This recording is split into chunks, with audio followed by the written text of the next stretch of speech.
Olá, boa noite para você. Seja bem-vindo ao Jornal da Alterosa. Obrigada por começar mais uma semana com a gente. Hoje foi o primeiro dia útil do MOVE em duas estações de BH, a Vilarinho e a Venda Nova. Conversando com algumas pessoas nessa manhã, elas me contaram que acharam o percurso mais rápido. Outras disseram a mesma coisa para o meu colega Rangel. O pessoal reclamou mesmo foi da falta de informação. Tem que ser assim, com bastante pressa mesmo. E as novidades para muita gente vão na contramão do ponteiro, no rumo do atraso. Tô muito, agora que o cara falou que o ônibus está saindo ali já, tô um pouco atrasado. Fica esperando esse trem não. E o que tinha de gente sem saber para onde ir? Querendo pegar o 65 pro centro. Tá sabendo onde pegar ou não? Acho que é por aqui. Informou que é aqui pra diante, mas adiante aqui aonde? Eles simplesmente é naquela roleta. Aí você vai para a próxima roleta e te manda para outro. Passageiros perdidos e nervosos. Olha pra você ver, trouxe o pessoal do Justinópolis, todas as outras regiões pra cá pra estação. Olha a zona que tá isso aqui. O que aconteceu foi o seguinte: algumas linhas que seguiam direto dos bairros para o centro da cidade estão vindo agora somente até a estação. Aqui os passageiros têm que descer dos coletivos e embarcar em uma das linhas do MOVE que foram criadas, 65, 66, 67 e 68. A confusão pesou até no bolso de algumas pessoas. Eu tive que pagar duas passagens. Eles me informaram errado, eu passei a catraca. Aí a menina falou assim, não, para você pegar o MOVE você tem que dar a volta. Aí eu tive que passar a catraca de novo e pagar novamente. Teve quem preferiu correr lá para o metrô, mas alguns passageiros elogiaram a mudança. Vai ser bem diferente, nós vamos conseguir chegar mais cedo ao centro. Com a mudança, o número de ônibus na pista mista diminuiu muito. Aqui neste trecho, entre o Anel e a região da Lagoinha, o volume passou de 129 para 78 ônibus. Por falar em mudança no trânsito, acompanhamos a movimentação nos desvios feitos na região da Pedro I, próximo ao local onde o viaduto desabou. No primeiro dia útil, depois da liberação, o fluxo estava lento. A gente tem os compromissos marcados e fica complicado. Está muito crítico, tem atrapalhado bastante no horário para chegar no trabalho. Vai devagarzinho, tranquilo, a gente chega lá, né, com paciência. Passageiros que precisam de ônibus na região leste de BH ficaram a ver navios nessa manhã. É que motoristas da aviação Saritur entraram em greve por falta de pagamento de horas extras e de condições de trabalho.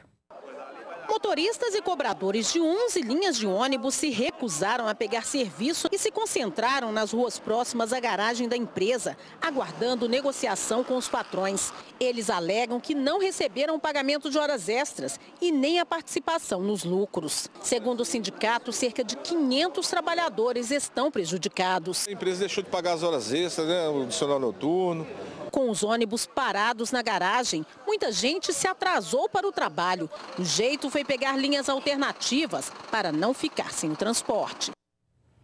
Agora você vai ver uma imagem impressionante. Um motorista que dirigia a toda velocidade na contramão do anel rodoviário de BH. Não deu outra. Acidente. Que isso? O cara tá na contramão no anel ali, na tora. O vídeo feito por um motorista que passava pelo local mostra a BMW seguindo pela contramão no anel rodoviário, na altura do bairro Dom Bosco. Segundo testemunhas, o homem estava em alta velocidade. Eu tô a 100 por hora e eu não tô conseguindo acompanhar ele, ó, 120. O motorista que faz a filmagem alerta sobre o risco de acidente. Vai bater, velho. Até que a batida acontece.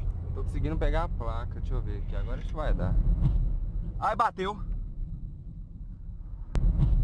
Ai, bateu. Os carros ficaram destruídos. Uma vítima que estava no Corsa teve fratura exposta em uma das pernas. Daniel Nóbrega de Lima de Oliveira, de 33 anos, foi autuado em flagrante. Ele fez o teste do bafômetro. O resultado foi 0,87, o que já caracteriza, segundo a lei, crime de trânsito. Segundo informações dele, ele não sabe precisar como ele chegou naquele ponto. Ele só se lembra do momento do acidente. Escutou o barulho, e o veículo vinha em direção a ele, escutou o barulho, mas não sabe precisar como ele conseguiu chegar naquele local. Estava vindo de uma festa e havia feito uso de bebida. De acordo com a delegada, o motorista teve a carteira de habilitação recolhida e agora vai responder por embriaguez ao volante e também por lesão corporal.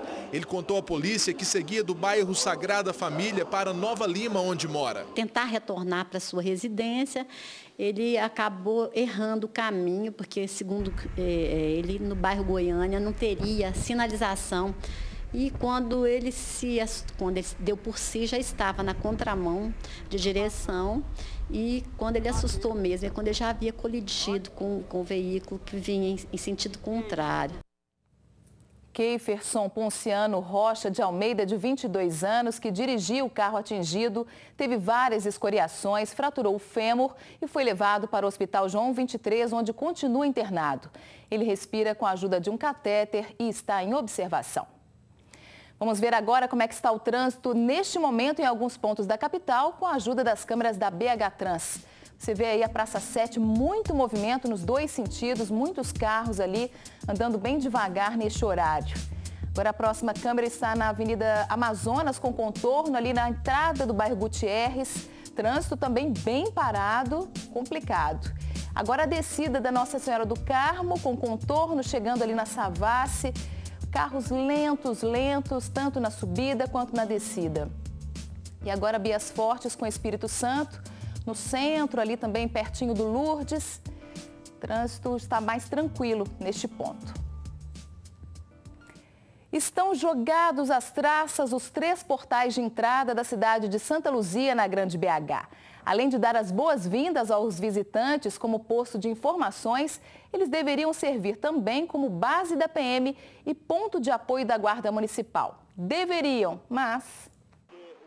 O portal na entrada do bairro São Benedito está com a pintura novinha. Tem câmeras de vigilância e até ar-condicionado. Policial mesmo não fica aí, o pessoal fica andando aí sem cinto, sem carteira de motorista, enfim. Se acontece um assalto aqui na Avenida Brasília, por exemplo...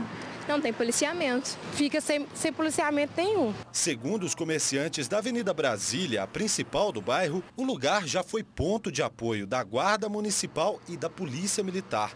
Mas há 6 meses está abandonado e desperdiçando energia. Esse aqui é o portal de entrada da rodovia MG20, estrada que liga Belo Horizonte a Santa Luzia. Por aqui funcionava um posto de fiscalização da Polícia Militar, como indicam as marcas deixadas por um adesivo neste vidro. Assim como os demais pontos, o lugar está abandonado. E ao que tudo indica, aqui não era só um ponto de apoio da Polícia Militar, não.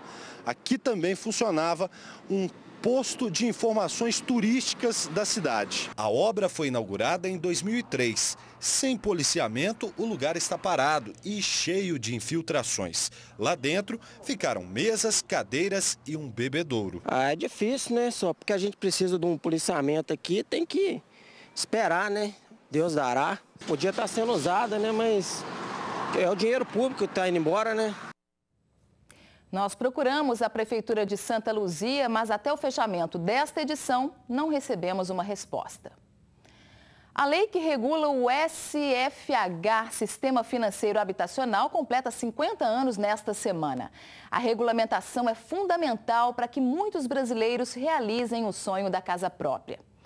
Mas você sabe como ela funciona? O que os mutuários podem fazer para ter os direitos respeitados? Confira na reportagem. A promessa era de sossego e belas paisagens. Estimulado pela propaganda, o Wellington não teve dúvidas. Em 2008, comprou o apartamento na planta. O economista fez planos para se mudar no prazo, em setembro de 2011, como prometido pela construtora, mas até agora nada. Não consegui morar, não entregar o imóvel, vim para onde eu estou agora morando, que inclusive eu tenho que sair mês que vem vence e o apartamento já está vendido. Então tem que sair, vou fazer o 3º contrato de aluguel, nada de entregar ainda.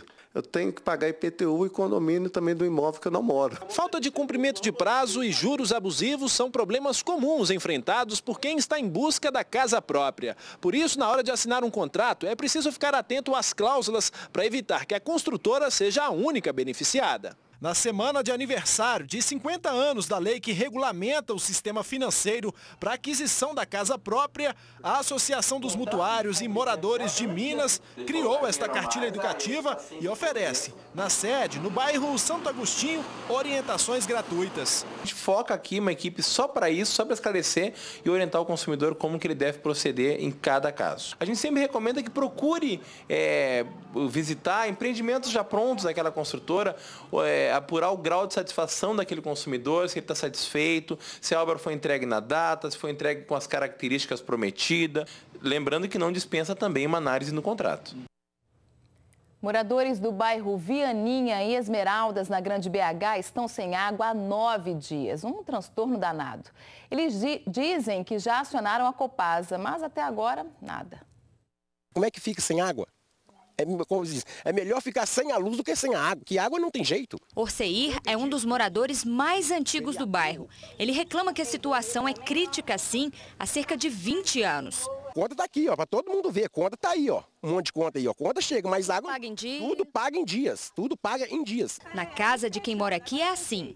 Nada além de algumas gotinhas na torneira da pia. Os tanques também ficam cheios de roupas para lavar. A gente tem que manter a criança presa para não sujar, entendeu? Cerca de 30 famílias do bairro Vianinha, em Esmeraldas, sofrem com a falta de água em casa. Segundo os moradores, o problema é antigo. Eles já ficaram até 2 semanas sem o abastecimento. Para amenizar o problema, eles contam com a ajuda do caminhão-pipa. Mesmo assim, quando ele aparece, não consegue abastecer todos os imóveis. Nunca pôs água para mim. Para mim, não. Aqui em casa é a única casa que eles nunca puseram água. O caminhão-pipa já tem uns 8 dias que ele não vem aqui. Tem que descer lá embaixo na armazém e comprar água mineral lá para tomar, comprar água mineral. Porque não tem jeito, não tem condições não, tá crítico mesmo, entendeu? Praticamente todos os dias, um dos moradores vem neste ponto no alto de uma montanha para monitorar as cisternas, para ver como está o nível da água. Seu Vicente faz isso praticamente todo dia, né, seu Vicente? Todo dia. Aqui a coisa que faz mais falta é a água. A água é pouca, mas pouca demais.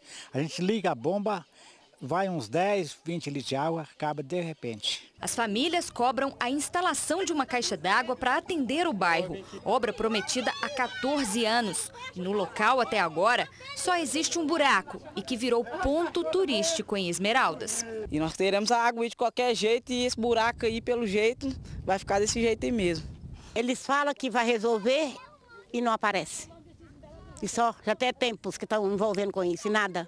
Muitas vezes, quando é época de política, o pessoal vem, pede voto, a gente procura votar nos candidatos, mas depois promete e não faz nada. Queremos água! Queremos água! A Copasa informou que vai enviar uma equipe ao local amanhã para avaliar a situação. Se você aí tiver problemas na sua comunidade, não titubeie, ligue para a gente. O telefone do atendimento é o 3237-6085, código 31 aqui de BH. Nossa equipe vai até o local para conferir o que está acontecendo e cobrar a solução dos responsáveis. Ajude a fazer o Jornal da Alterosa.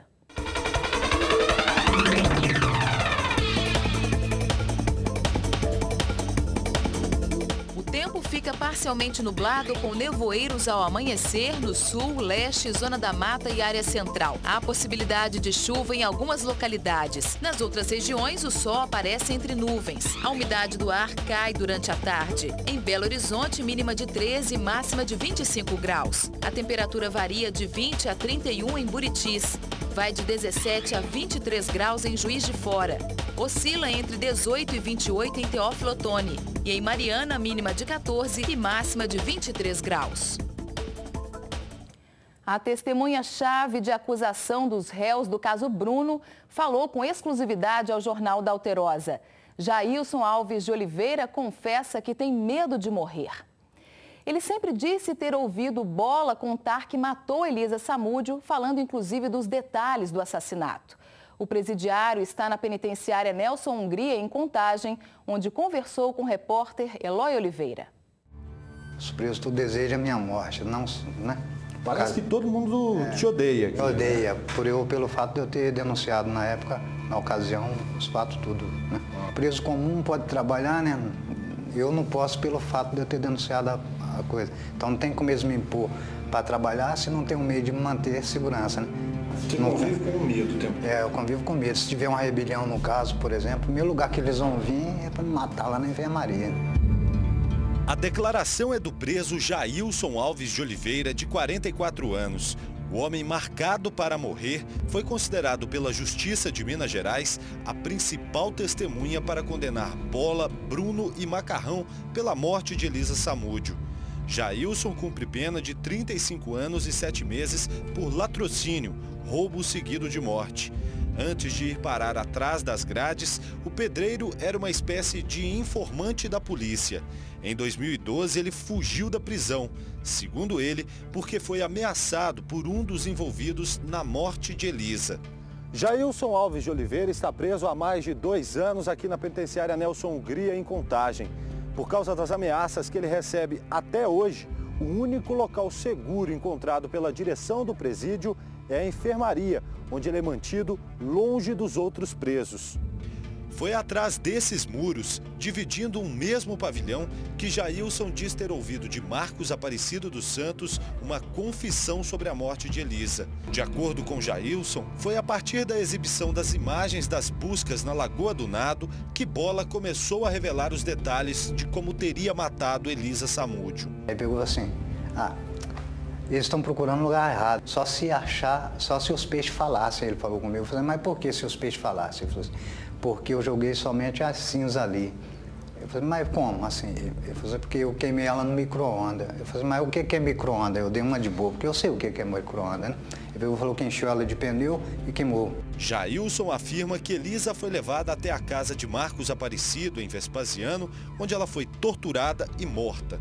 Na versão dele, a jovem estava acompanhada de Bruno, Macarrão e os 2 primos do goleiro, Sérgio e Jorge Luiz Rosa. Que chegando lá, ele chegou para a Elisa e ela falava assim, não me bate mais não. Aí pegou na mão dela, e você usa maconha, você usa droga? Ela, não uso droga não. Aí ele cheirava a mão dela, você não vai usar mais não. Aí decepou a mão dela, ela viva. Ali ele deu um mata-leão e dispensou os primos, mandou embora. Bola também teria confessado a Jailson quanto recebeu para matar Elisa Samúdio. 75 mil. Eu falei, mas só isso? Eu falei para ele, não? E ele falou comigo, 75 mil. Ele falou bem claro comigo que não matou o bebê porque não tinha pago. Nesse momento da entrevista, Jailson fez uma revelação e pela primeira vez fala abertamente acusando os policiais Gilson Costa e José Laureano de participarem diretamente da morte da jovem. Aí quando ele deu o mata-leão, ele dispensou todo mundo e chamou o Zezé. Que o Zezé que ajudou na execução, o Zezé e o Gilson. Segundo que ele me informou que ele tinha levado ela para o GRE. Lá onde ele fazia o treinamento pessoal lá, e lá que foi feito a queima lá nos pneus. Aí ele disse que passou ele, o Gilson e o Zezé, a noite toda até que virasse pó. E que no dia seguinte juntaram e levaram assim e jogaram na Lagoa de Esmeralda, onde ele disse que só se os peixes falassem. O preso também revelou que Bola costumava falar com prazer sobre as mortes que ele teria cometido. Ficava brincando com todo mundo ali, tem um campo aqui, a gente saía para jogar bola, aí tem um monte que fica sentado lá esperando acabar o tempo, né, para entrar no lugar, né? Aí ele ficava com a mão do... Se eu cheirar sua mão, eu vou cortar sua mão. Ficava brincando na época, que todo mundo aqui, então... Até eu sentia mal de ver isso. Eu dava vontade de eu até bater nele, né? A covardia que ele fez com a mulher, eu tinha ódio dele. Nós tentamos contato com os policiais Gilson e Zezé, mas até agora não recebemos um retorno. Eles são investigados pela Delegacia de Homicídios por envolvimento na morte de Elisa e não foram à júri popular porque a Polícia Civil alegou não ter provas suficientes contra eles. Amanhã você vai ver outras revelações de Jailson Oliveira. Não perca!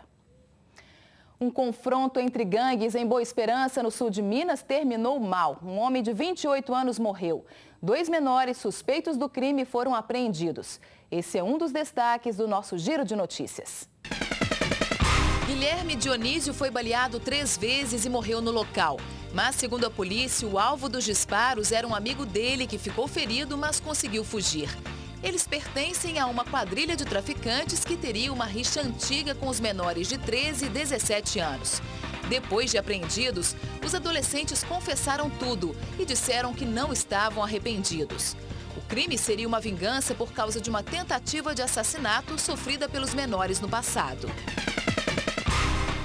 Em Alfenas, a violência de um grupo de assaltantes assustou o dono de uma lanchonete. As imagens mostram 5 adolescentes rondando o comércio e minutos depois invadindo o local. Um deles estava armado e usava máscara de palhaço. Os outros usavam o capuz das blusas para esconder o rosto. Além de dinheiro, o bando pegou os capacetes e as chaves de uma moto. Mas como eles não conseguiram dar a partida, jogaram o veículo no chão e fugiram correndo. Só neste ano foi o 3º assalto ao comércio. Difícil porque a gente trabalha e acabam levando tudo da gente, nada é feito.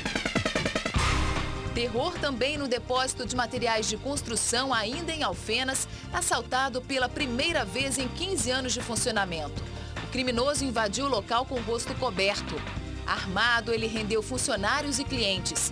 Alguns foram obrigados a se deitar no chão. Até uma criança foi ameaçada. Depois de pegar a carteira de um homem e o dinheiro do caixa, Blendo Marques Augusto de Oliveira, de 18 anos, tentou fugir, mas acabou preso em flagrante pela PM que fazia ronda na região. Chateado porque eu sei que a autoridade fez rapidinho, ela fez o serviço dela, foi com muito êxito, o pessoal da polícia está de parabéns, mas a gente fica sentindo um ar de impunidade, as leis nossas são muito brandas, né? A coisa tá feia no sul do estado. Um adolescente e um jovem colocaram fogo no ônibus em Varginha. A cobradora teve queimaduras em 60% do corpo e o motorista ficou machucado.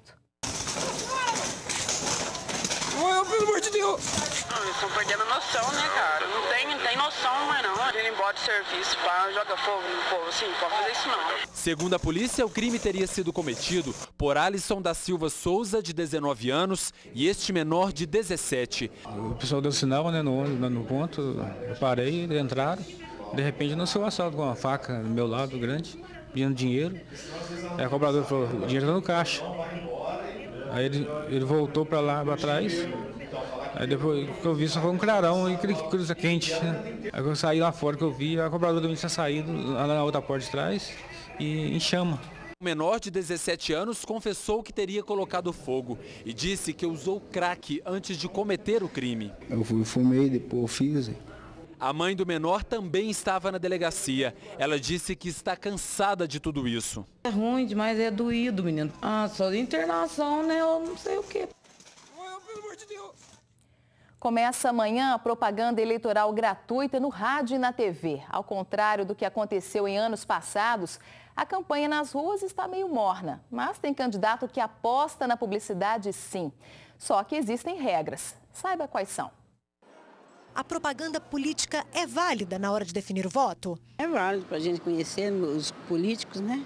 Saber em quem vota, né? A propaganda é a alma do negócio. Amanhã começa no rádio e na TV a propaganda eleitoral partidária gratuita. Mas desde o dia 6 de julho, as outras formas de divulgação estão permitidas. Não é possível se falar em democracia sem que haja a informação para que o eleitor escolha de forma consciente o seu candidato. No caso dos cavaletes, por exemplo, eles não devem ser colocados em locais que atrapalhem o trânsito de veículos ou de pessoas e só devem estar expostos nas ruas de 6 da manhã às 22 horas. Outras regras também devem ser respeitadas. Carros de som bastante utilizados, eles são permitidos, mas eles devem guardar uma distância mínima de 200 metros de órgãos públicos, como sedes dos poderes executivo, legislativo, judiciários, e só podem veicular entre 8 horas da manhã e 10 horas da noite. Pinturas em muros e cartazes, elas são permitidas, devem ser feitas espontânea e gratuitamente pelo eleitor. O cidadão que se sentir desrespeitado pode fazer a denúncia pela internet ou em um dos cartórios eleitorais. Eu acho que a política tem que ser consciente. Uma política consciente é legal, bacana. Sujar a cidade não é legal. E com o início da propaganda eleitoral, o Jornal da Alterosa, segunda edição, vai começar mais cedo, às 6h15. Continue ligado nas principais notícias do dia em Minas, aqui comigo. Uma saudade que já dura 9 meses. Em Ibirité, na Grande BH, uma família sofre com a falta de notícias de uma garotinha que teria sido levada pela mãe sem autorização. O repórter Wilson Gomes esteve na casa deles e conta os detalhes dessa história. Quarto cheio de recordações para um coração vazio pela ausência da neta. Minha neta era tudo para mim, gente, um amor que eu não sei explicar. E ela comigo também. Maria Luísa Reis Ferreira, de 6 anos, foi retirada do convívio dos avós e do pai em novembro do ano passado. Segundo a família, a mãe da menina, Luiziane Reis, de 28 anos, buscou a garotinha na escola e depois as duas sumiram. O pai da menina disse que isso tudo aconteceu depois que o casal iniciou um processo de separação. A gente já chegou às vias de fato, sim, mas sempre que ela estava alcoolizada.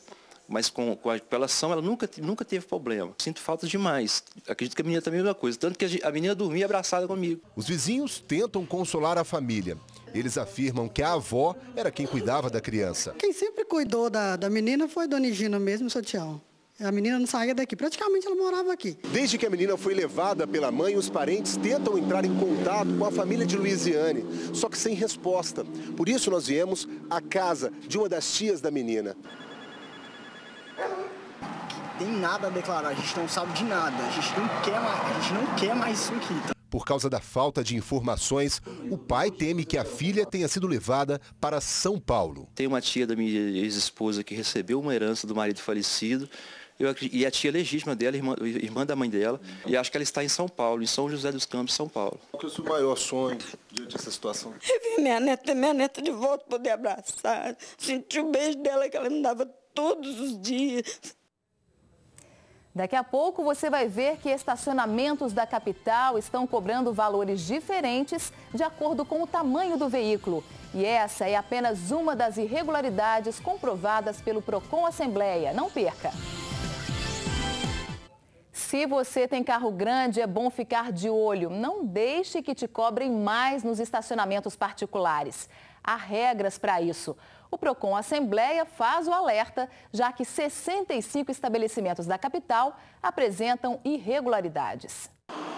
A placa avisa, carro pequeno paga R$ 8,00 a hora, já o grande, R$ 12,00. Não acho justo. O meu, inclusive, eu pago mais caro e também não acho justo. O espaço é quase que a mesma coisa, até pela questão de chassi, então não existe isso não, tem que ser valor igual para todos. Tá muito caro, né? Os cobros estão cobrando aí faixa de R$ 10,00, R$ 12,00 a hora. Segundo o Procon Assembleia, se a vaga não for diferenciada, a cobrança é ilegal. No caso dos estabelecimentos que você deixa a chave com manobrice e ele coloca esse carro numa outra vaga que você desconhece, você não é obrigado a pagar por esse valor a mais. O Procon fiscalizou 115 estacionamentos em Belo Horizonte. 65 apresentaram irregularidades com relação aos preços e com a ausência de cartazes, afirmando a responsabilidade da empresa sobre a segurança dos veículos. De acordo com o Código de Posturas de Belo Horizonte, o estacionamento é responsável pela integridade dos automóveis, incluindo os objetos no interior dos carros. Ele tem no ticket dele, né, que comprova que ele entrou naquele estacionamento. Ele, junto a isso, ele faz a reclamação, né, ao Procon e ele não precisa ficar preocupado, ele vai ser ressarcido. Os estabelecimentos estão sendo notificados para corrigirem as falhas. Se isso não acontecer, o Ministério Público é acionado. As multas variam de R$ 600 a R$ 6.000. A edição de hoje termina aqui. Aproveito para lembrar de novo que a partir de amanhã o J2 começa às 6h15. Sei que posso continuar contando com a sua audiência. Nosso encontro está marcado mais cedinho então. Boa noite e até lá. Tchau.